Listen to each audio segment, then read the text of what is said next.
পুকুরে ছিপ দিয়েছেন, ছিপে মাছ দেখবেন লাইল্যান্ড টেকা মাছ ভেসে ভেসে বেড়ায়, আর বড় কাতলা ভালো চার লাগে, তবে ছিপে হুইলে গোটাতে হয়। এখানে যে ছিপ ফেলা হয়েছিল সেটা খুব বড় ছিপ, মানে দুর্নীতির বড় মাপের একটা ছিপ। পুকুরটা কোথায়? খণ্ডঘোষে। জায়গার নাম কি? ওয়ারি। কেন বিখ্যাত? বিপ্লবী বটুকেশ্বর দত্তের জন্মস্থান। সেই বিদ্যালয়, উচ্চ বিদ্যালয়ে ভোকেশনাল কোর্স নিয়ে সংবাদ হয়েছিল, তোলপাড় হয়েছে, নিন্দুকেরা নিন্দা করেছেন, সমালোচকরা বলেছেন ভিউজ কত, ভিউজ নেই, কেউ দেখে না। ঠিক, এখন 10 আছি, আগামী দিনে 1000-এ পৌঁছাবো, লাখে পৌঁছাবো। ঠিক আছে, মানুষের ভালোবাসা থাকলে হবে। আমি খুব আশাবাদী, অপটিমিস্টিক, আর ঈশ্বরকে স্মরণ করি। তাই দুর্নীতি যারা করেছেন, দুর্নীতি পয়সা যারা খেয়েছেন, ভুগবেন, তারা আমার কোনো দায় নেই, দায়িত্ব নয়। যিনি মামলা করেছেন আজিমুল হক লায়েক কি বলেছেন একবার শুনে নিন। হ্যাঁ, নমস্কার। আজিমুল লায়েক, তাই তো? হ্যাঁ হ্যাঁ হ্যাঁ হ্যাঁ দাদা, আমি দ্য কোয়েরি থেকে নয়ন রায় বলছি। আচ্ছা বলুন বলুন। সেটা হচ্ছে যে ওয়ারি উচ্চ বিদ্যালয়ের যে ঘটনার পরিপ্রেক্ষিতে আপনি আদালতে গেছেন এবং বেশ কিছু আর্থিক দুর্নীতির কথা আপনি আমার সংবাদও আপনি দেখেছেন। তো সেক্ষেত্রে আপনার কি মনে হচ্ছে আপনাকে কোনো ভয়ের পরিবেশ বা আপনাকে কোনো হুমকি, কারণ আপনি তো দুর্নীতির বিরুদ্ধে লড়াই করতে চাইছেন এবং যাচ্ছেনও তাই, গেছেনও তাই, হ্যাঁ, আপনার প্রতিক্রিয়াটা কি? আমার প্রতিক্রিয়া শুনুন। আমি আপনার মানে যে প্রথম যে সংবাদ করেছিলেন আপনি, সেই সংবাদের ফলে শুধু আমি নয়, আমাদের গোটা এলাকাটা জেনে গেছে যে ভোকেশনালের ব্যাপারে এত দুর্নীতি। সেটা একমাত্র জেনেছে কোয়ারির মানে সংবাদ থেকে, আপনাদের সংবাদ থেকে। সেই থেকে আমিও জানলাম। আমি জানার পর আমি দেখলাম তো বিরাট দুর্নীতি, সেই জন্য আমি চেষ্টা করলাম। দীর্ঘদিন ধরে যে শিক্ষকদের নামে অভিযোগটা উঠছিল, যারা নিয়মিত স্কুলে যেতেন না এবং হেডমাস্টার, সেখানে আপনি কমপ্লেন কপিতে রেখেছেন, সেটা ডিএমকেও কপি গেছে, আপনি মামলাতে সে অংশে দিয়েছেন। আপনার মনে হয় না যে বটুকেশ্বর দত্তের জন্মভিটে ওয়ারি, সেখানে এই গোটা ঘটনায় কলঙ্কিত হলো শিক্ষা ব্যবস্থা, শিক্ষা সমাজ এবং আর্থিক দুর্নীতির অভিযোগ উঠলো, তাদের সার্টিফিকেট জাল, সে কথা আপনি মেনশন করলেন, কিভাবে? অবশ্যই একটা নাম আছে বটুকেশ্বর দত্ত, যেখানে জন্মস্থান, সেখানে হাই স্কুল, এটা শিক্ষা ব্যবস্থাটা এত, স্কুলটারও এত দুর্নাম হলো মানে বলে বুঝতে পারবো না আপনাকে। আমাদের এলাকাবাসী ক্ষোভে ফুঁসছে এখন ওই জন্য। মানে আপনি এই বিষয়টা আদালতের শেষ অবধি দেখতে চান, তাই তো? একদম, দরকার হলে আমি সুপ্রিম কোর্ট পর্যন্ত যাবো, তবু এর শেষ দেখবো আমি। কোনো ভয়ের পরিবেশ কাজ করছে, কোনো হুমকি, কোনো থ্রেট আসছে আপনার কাছে? প্রথম দিকে একটু আসছিল, এখন আর কোনো কিছুই নাই। আমি যেহেতু গণতন্ত্রের ফোর্থ পিলারের ভূমিকায় রয়েছি, আমি বিচার ব্যবস্থাকে সম্মান করি। যেহেতু আপনি পিটিশন মামলা করেছেন, ফলে আপনাকে সেই জায়গায় দাঁড়িয়ে শীত দ্বারা সোজা রেখে আপনাকে লড়াইটা করতে হবে, কারণ দুর্নীতির বিরুদ্ধে আপনার লড়াই, আমারও লড়াই দুর্নীতির বিরুদ্ধে। তো এক্ষেত্রে গ্রামের মানুষের সহযোগিতা আপনি পাচ্ছেন? অবশ্যই দাদা, গ্রামের যে গ্রামবাসী আছে টোটাল আমার পাশে আছে এখন। অনেক অনেক ধন্যবাদ। Thank you. নমস্কার। ভালো থাকবেন। নমস্কার। বেশ, বিষয়টা হচ্ছে যে খুব বৃষ্টি পড়ছিল, আমার চিত্র সাংবাদিক সমীর দফাদার ছিল, আর আমি নয়ন রায় ছিলাম।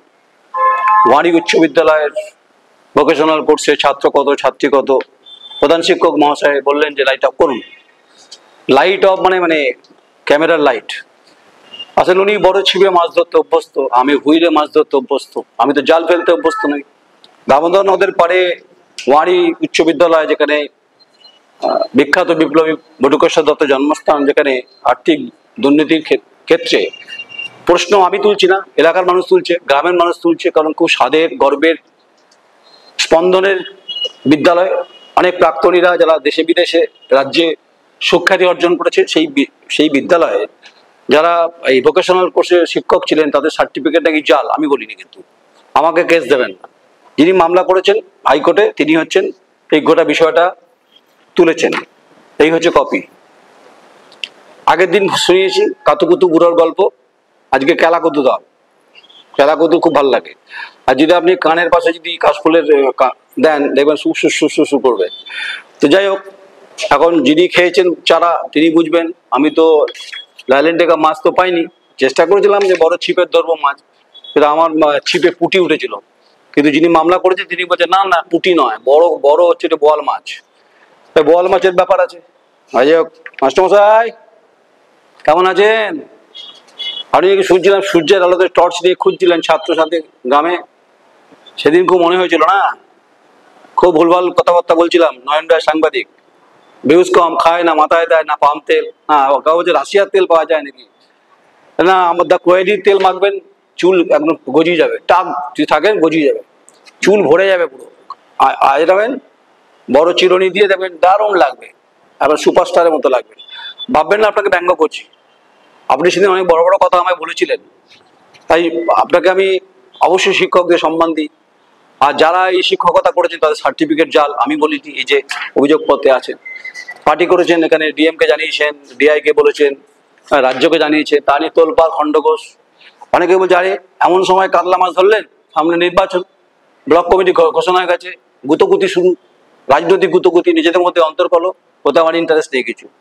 কিন্তু যিনি উপপ্রধান হাসারুজ্জামান, তিনি হচ্ছেন ওখানকার এই ভোকেশনাল কোর্সে তিনি টিচার, আর হচ্ছে মঈনুদ্দিন তিনি হচ্ছেন পঞ্চায়েত সমিতি কর্মদক্ষ, তিনি টিচার, একজন হাজারি বলে একজন আছে। তো এদের নাকি সার্টিফিকেট বৈধতা নিয়ে প্রশ্ন তুলেছেন মামলাকারী। এখন মামলাকারীর যা বক্তব্য যে তাকে নাকি হুমকি টুমকি দেওয়া হয়েছিল, সেটা তো আপনারা শুনলেই বুঝবেন। আচ্ছা, এবার হচ্ছে পূর্ব বর্ধমান জেলার সিপিএম এর খণ্ডঘোষের নেতা বিনোদ ঘোষ কি বলেছে দুর্নীতির প্রশ্নে, শুনুন একবার। বিনোদ বাবু, হ্যাঁ নমস্কার। আপনি বর্তমান সিপিএম জেলা কমিটির মেম্বার এবং আপনি খণ্ডঘোষের দায়িত্ব রয়েছেন, নেতৃত্বে রয়েছেন আপনি। আমি সাংবাদিক নয়ন রায় দা কোয়েরি থেকে বলছি। হ্যাঁ, হচ্ছে ওয়ারি উচ্চ বিদ্যালয়ের ভোকেশনাল কোর্স নিয়ে উত্তাল হয়েছে খণ্ডঘোষ। হ্যাঁ, এটাকে বামপন্থীরা কিভাবে ব্যাখ্যা করছে এবং কিভাবে দেখছে গোটা বিষয়টা? দেখুন, যদি কখনো কোনো দুর্নীতি হয়ে থাকে তার বিরুদ্ধে আপোষের সংগ্রাম আমরা সর্বক্ষেত্রে চালিয়ে আসছি। যদি কোনোভাবে সেক্ষেত্রে কোনো দুর্নীতি হয়, যদি সেটা প্রমাণিত হয়, যদি সেখান থেকে জাল সার্টিফিকেট নিয়ে কেউ যদি চাকরি বাকরি করে, তাহলে কারোর এথিক্স নেই সেখানে স্বপদে তার বহাল থাকা। এবং এটা যদি প্রকৃত অর্থে কেউ করে থাকেন তার বিরুদ্ধে সর্বত যে লড়াই লড়ার দরকার সেটা আমরা লড়বো। ইতিমধ্যে গোটা বিষয়টা মামলা হয়েছে হাইকোর্টে, নিশ্চয়ই আপনি জানেন। হ্যাঁ, এবং সেখানে দুজন শিক্ষকের সার্টিফিকেট জাল এবং প্রধান শিক্ষকের ভূমিকা নিয়ে প্রশ্ন উঠেছে, কি বলবেন? এখন তদন্ত সাপেক্ষ, তদন্তর মারফত যদি তাদের বিরুদ্ধে কোনো অভিযোগ প্রমাণিত হয় সেক্ষেত্রে আইনত যে ভূমিকা তো থাকবেই, তার সাথে সাথে আমরা এই দুর্নীতির বিরুদ্ধে সর্বদাই আছি। Thank you Binod Babu, thank you. তারও একই বক্তব্য, পয়সা ভাই जो ले चुका है पैसा वापस करना पड़ेगा। আচ্ছা, এখানে অভিযোগের পরিপ্রেক্ষিতে মাস্টারমশাই আপনাকে বলছি, তো মন দিয়ে শুনুন। আপনি এখন চেয়ারেও বসতে পারছেন না, কষ্ট হচ্ছে শুনছি। আপনি তাকে গ্রামে গ্রামে ঘুরে বেড়াচ্ছেন, যিনি মামলা করছে তাকেও বলছেন ভাই তুলে নে একবার, উনি আবার তো বলছেন সুপ্রিম কোর্ট পর্যন্ত যাবেন। তাহলে যখন আপনি এই ঘটনাগুলো ঘটছিল তখন কি আপনি শাসক দলকে খুশি করতে গেছিলেন নাকি? খুশি গাম মুভি করছিলেন নাকি? হ্যাঁ, আমি জানতাম কবি খুশি কবি গাম, আপনি খুশি গাম করছিলেন। আপনি বলছেন ছাত্র আছে ছাত্রী আছে, কত হিসেব দিতে পারছেন না, আলমারিতে মুখ ঘুরিয়ে আছেন, তাকাচ্ছেন না। আর আমি তো নতুন বউ নই, আমাকে না দেখার কি আছে? আমি তো ঘোমটা পড়ে যায়নি, আমি তো ওপেন গেছি। আপনি কলা বউয়ের মতো মুখ ঘুরিয়ে নিয়েছেন, কলা পাতার মতো। সামলান এখন, ঠেলা বলে না, ঠেলা যখন হয় দেখবেন বাঘও দেখবেন গাছে উঠে পড়ে। আর জানি না বাঘ আবার গাছে উঠে কি করে সেটা বলতে পারবো না। তো তাহলে আপনাকেও তো ওই কমপ্লেনে পার্টি করেছে, তো আমাকে কেস দিলে খেলা দেখা হয়ে যাবে, আপনার সঙ্গে করেছে আপনি। তা আপনি এখন বিভিন্ন জায়গাতে স্কুলে যাচ্ছেন, মন খারাপ হচ্ছে, ছাত্রছাত্রীদের সব বলছেন কথা। আপনাকে শুনুন, কোনো নেতৃত্ব শাসক দল আপনাকে যদি বলে এই কাজটা করতে, আপনি করেছেন। এই অভিযোগপত্রে তাই বলেছে যে দীর্ঘদিন ধরে এই সমস্ত প্রায় 2-3 কোটি টাকার অভিযোগ এই কমপ্লেন করেছেন যিনি মামলা করেছেন আজিমুল হক লায়েক। আমি বলছি না, কিন্তু আমাকে কিন্তু বলবেন। আমার সমস্যায় আপনি তো শিক্ষক, আপনি তো শিক্ষা ব্যবস্থার ক্ষেত্রে আপনার বুনিয়াদী স্তরে ছাত্রছাত্রীদের তো শেখাবেন যে ভাই দুর্নীতিমুক্ত আকাশ চাই, যে আকাশে ধ্রুবতারা দেখা যায়, যে আকাশে সন্ধ্যা তারা দেখা যায়, যে আকাশে শুকতারা দেখা যায়, যে আকাশে চাঁদও দেখা যায়। এক ফালি চাঁদ আপনি দেখাতে পারলেন না, স্বাভাবিকভাবে এই পুরো অ্যাকাউন্টেবিলিটি আপনার ঘাড়েই বর্তাবে। মামলা যখন করেছেন, এখন আপনার অবসরের সময় হয়ে এসছে, ঘনিয়ে এসছে দিন, 5-6 মাস আছে বোধ হয়, জানি না কি হবে শেষ অব্দি। যিনি মামলা করেছেন তাকে প্রেসার ক্রিয়েট করবে না কি করবে সেটা আমি কোনো ব্যাপারটার মধ্যে নেই। কিন্তু আমার মনে হয়েছে যে খণ্ডঘোষের ওয়ারি উচ্চ বিদ্যালয়ে ভোকেশনাল কোর্সে আর্থিক দুর্নীতি প্রশ্নে সেদিন যখন অঝোর বৃষ্টিতে যখন ভিজেছিলাম বলেছিলাম, তখন এই দারোয়ানরা তাড়িয়ে ছাত্রছাত্রীদের ঢুকিয়েছিলেন। সেদিনও বলেছিলাম দেখা হবে, বলেছিলাম যে দুর্নীতি ওপেন করে দেবো। দেখুন, মানুষটা খুব গুরুত্বপূর্ণ, জনগণ খুব গুরুত্বপূর্ণ। কোনো না কোনো সহৃদয় ব্যক্তি এই সংবাদের পরিপ্রেক্ষিতে, আমি নিজের বড়াই করছি না, আমরা তো আমাদেরকে পছন্দ করে না কেউ, শাসক দল পছন্দ করে না, তারা বলে যে শাসকের বিরুদ্ধে সবসময় সংবাদ করে। আরে শাসক যদি দুর্নীতি করে বলবো না আমি, যদি সিপিআইএম দুর্নীতি করে বলবো না আমি, যদি বিজেপি দুর্নীতি করে বলবো না আমি। সিস্টেমের পচনশীল ব্যবস্থার সঙ্গে যুক্ত যারা যারা দুর্নীতি করেছেন, যে যা দৃশ্যমান দেখা যায় তাদের বিরুদ্ধেই বলবো, এটাই আমার কাজ, সে কথাই বলতে বলা হয়েছে। ভাই সাহেব এক বটম দাওয়া দিয়েছে কমসে কম।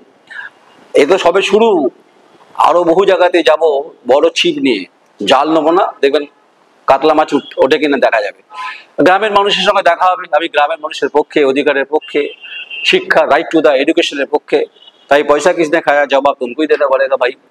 তাই মাস্টারমশাই ভালো আছেন তো? পুজো কেমন কাটবে ঠিক করুন আপনি। আপনি ভাবেন আপনাকে আমি কোনো রসিকতা করছি, আপনি কাতুকুতু হচ্ছে এখন কাতুকুতু। আর খুশিগাম মুভি চলছে, খুশিগাম মুভি আবার নতুন নাকি ভাবছে শুনছি। আতঙ্ক ছবি দেখেছেন সৌমিত্র চট্টোপাধ্যায়? মাস্টারমশাই তুমি কিছুই দেখোনি, আপনি সব দেখেছেন, সব জানেন। জেনে চুপ করে চেপেছিলেন, বস্তা চাপা দিয়ে। এখন সামলান, মামলা চলছে, কমপ্লেন হয়েছে, খেলা হবে, বড় মাঠে খেলা হবে, বড় হুইলে খেলা হবে, আমি থাকবো সেখানে। নমস্কার, কমেন্টস করবেন, লাইক করুন, নমস্কার।